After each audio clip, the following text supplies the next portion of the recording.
Tuan-tuan saudara muslimin yang dirahmati Allah Subhanahu wa taala. Ya, saya baru saja balik daripada solat Jumaat di satu masjid. Ya.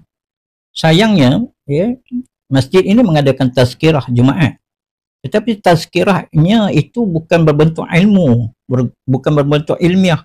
Dia lebih berbau kepada kemarahan politik. Saya yakin ustaz ni adalah ustaz daripada parti PAS. Sebab itu kita katakan PAS ini parti ajaran Songsang. Okay. Dia menggunakan media masjid untuk berpolitik. Ya, menyalahkan kerajaan Madani. Konon-kononnya kerajaan Madani yang ada ini menyebabkan ya banyaknya timbul ya LGBT, ya banyaknya berlaku porak-poranda.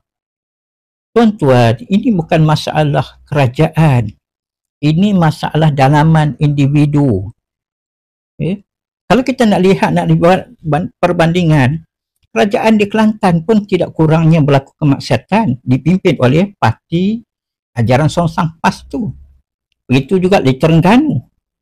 Ya, begitu juga di negeri Kedah, Perlis.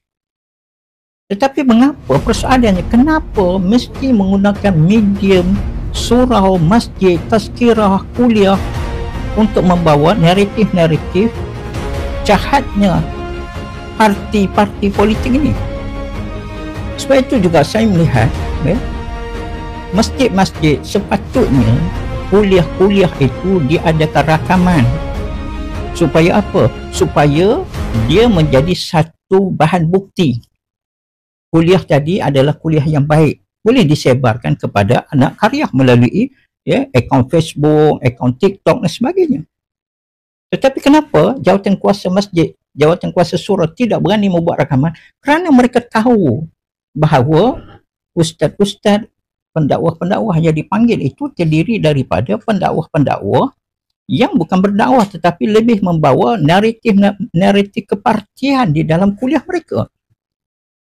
Ini menunjukkan apa? Menunjukkan bahawa jawatan kuasa masjid, nazir masjid, pengurusi surau bertanggungjawab dan mereka bersubahat sama dalam membawa kemungkaran di atas medium-medium ilmu ini.